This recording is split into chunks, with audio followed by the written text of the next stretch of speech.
नमस्कार दोस्तों, स्वागत है आपका अपने चैनल स्टडी फ्लैग में। और आज की इस वीडियो में मैं शिक्षा मनोविज्ञान की विभिन्न पद्धतियों के बारे में बताऊंगा। अगर आपने अभी तक हमारा चैनल स्टडी फ्लैग सब्सक्राइब नहीं किया है तो कृपया सब्सक्राइब कर लें। इससे पहले मैंने शिक्षा मनोविज्ञान के नोट्स के 2 वीडियो डाल दिए हैं। अगर आपने नहीं देखे हैं तो लिंक डिस्क्रिप्शन में दे दूंगा, आप वहाँ जाकर देख सकते हैं। चलिए दोस्तों, शुरू करते हैं। शिक्षा मनोविज्ञान की विभिन्न पद्धतियाँ ये 3 प्रकार की हैं: निरीक्षण पद्धतियाँ, प्रयोगात्मक पद्धतियाँ और विवरणात्मक। निरीक्षण पद्धतियाँ, प्रयोगात्मक और विवरणात्मक। अब इनको एक एक से हम अध्ययन करते हैं। निरीक्षण पद्धतियाँ 2 प्रकार की हैं।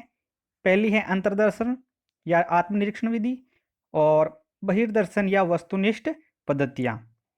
चलिए दोस्तों, सबसे पहले अंतर्दर्शन या आत्मनिरीक्षण पद्धति के बारे में जानते हैं। इस विधि में व्यक्ति स्वयं ही अपनी अनुभूतियों, अनुक्रियाओं, अनुभवों का अध्ययन एवं विश्लेषण कर निष्कर्ष निकालता है।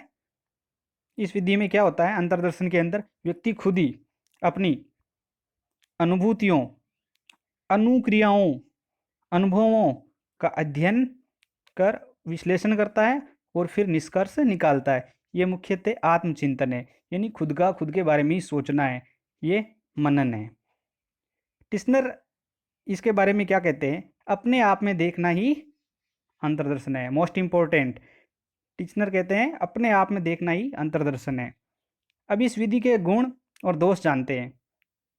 अंतर्दर्शन विधि के गुण हैं अपने आप की जानकारी।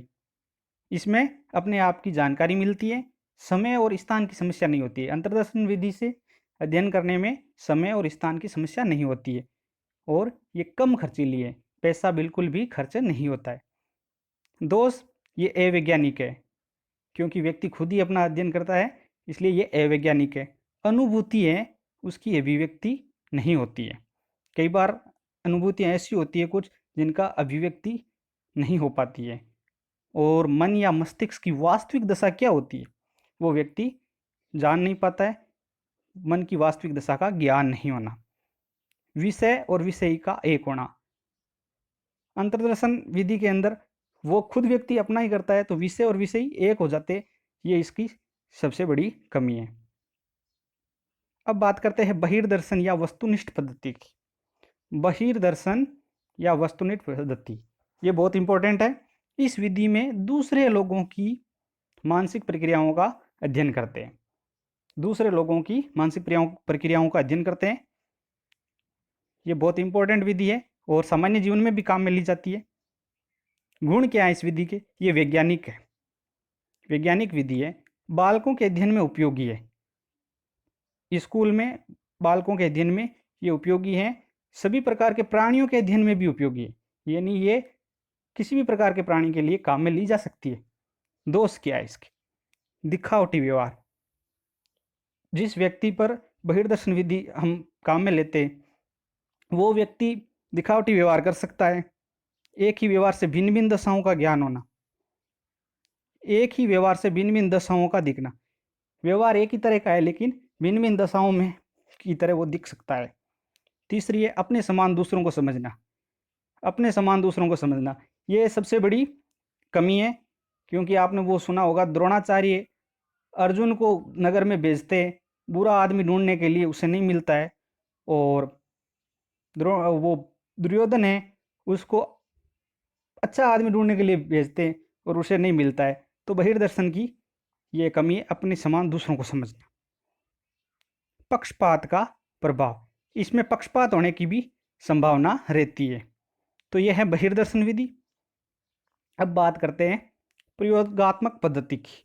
प्रयोगात्मक पद्धति है, इस विधि में प्रयोगकर्ता अपने अनुसार वातावरण निर्धारित करता है। अपने अनुसार वातावरण निर्धारित करता है। उसके बाद किसी व्यक्ति के व्यवहार और समस्या के संबंध में तथ्य जुटाता है। व्यक्ति के व्यवहार या समस्या के संबंध में तथ्य जुटाता है, यानी आंकड़े जुटाता है। नियंत्रित परिस्थिति में किसी की अनुभूति एवं व्यवहार की अध्ययन की विधि को प्रयोगात्मक विधि कहते हैं। नियंत्रित एक तरीके से ये प्रयोग है, ये कंट्रोल स्थिति में होता है। अनुभूति एवं व्यवहार के अध्ययन की विधि को हम क्या कहते हैं, प्रयोगात्मक पद्धति कहते हैं। अब इसके गुण और दोष जान लेते हैं। गुण इसका एक ये वैज्ञानिक है, ये वैज्ञानिक पद्धति है। निष्कर्षों की जांच संभव है, यानी परिस्थितियां वापस वही लाने पर इसके निष्कर्ष हैं, उसकी जांच संभव है। और वस्तुनिष्ठता है, ज़्यादातर सेम परिणाम ही वापस आते हैं और विश्वसनीय। सेम परिणाम आने से ये विश्वसनीय भी है। और दोष क्या है? मूल्यवान, क्योंकि इसके लिए परिस्थितियां बनानी पड़ती है, इसलिए ये मूल्यवान है, पैसा खर्च होता है। दूसरी इसकी सबसे बड़ी कमी है दशाओं के नियंत्रण में कठिनाई। यानी भौतिक है या जो परिस्थिति है उसको तो कंट्रोल किया जा सकता है, लेकिन जिस व्यक्ति पर वो प्रयोग किया जा रहा है उसको नियंत्रित कर पाना आसान नहीं है।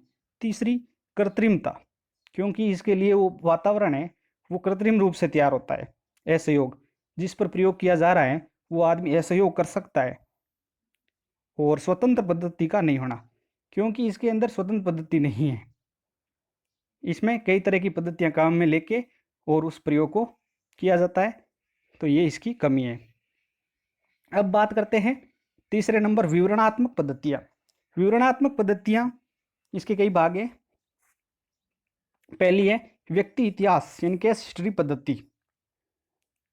इस विधि द्वारा किसी व्यक्ति या घटना या परिस्थिति एवं समूह का गहनता से अध्ययन किया जाता है। इसमें क्या होता है, किसी व्यक्ति, कोई व्यक्ति हो सकता है, कोई घटना हो सकती है, कोई परिस्थिति हो सकती है, या कोई समूह की गहनता से अध्ययन किया जाता है।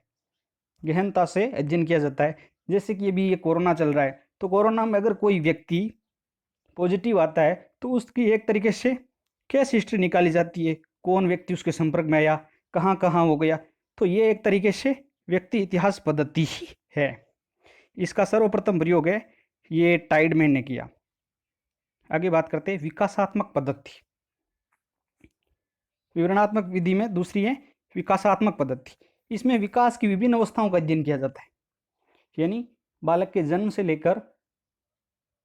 से क्या, गर्भ से लेकर अंत तक की ये अवस्थाओं का अध्ययन किया जाता है। और अगली है तुलनात्मक पद्धति। तुलनात्मक पद्धति में इस विधि में प्राणियों के व्यवहार से संबंधित समस्याओं और असमानताओं का तुलनात्मक अध्ययन किया जाता है। यानी दो व्यक्ति हो सकते हैं, दो भिन्न भिन्न व्यक्ति हो सकते हैं, या लड़का लड़की हो सकते हैं, या दो विभिन्न समूह हो सकते हैं। तो उनकी समानताएं, उनमें क्या समानताएं हैं, क्या असमानताएं हैं, उनका तुलनात्मक अध्ययन किया जाता है। यह तुलनात्मक पद्धति में होता है। इसके बाद में आती है साक्षात्कार विधि या पद्धति। साक्षात्कार में उस व्यक्ति का इंटरव्यू लिया जाता है और उसके बारे में फिर निष्कर्ष निकाला जाता है। प्रश्नावली विधि या प्रश्नावली पद्धति। प्रश्नावली पद्धति है, इसके अंदर प्रयोग जिस व्यक्ति पर किया जाता है या जिसकी बारे में मनोविज्ञान से अध्ययन किया जाता है उसको एक प्रश्नों की प्रश्नावली दी जाती है और उसी के उनसे प्रश्न पूछ के काम में लिया जाता है। मनोविश्लेषणात्मक पद्धति और सांख्यिकी पद्धति, इस तरीके से ये सभी विवरणात्मक पद्धतियां हैं। अगर आपको वीडियो अच्छा लगा है तो प्लीज़ लाइक करें, शेयर करें, कमेंट करना ना भूलें और सब्सक्राइब करें हमारे चैनल स्टडी फ्लैग को।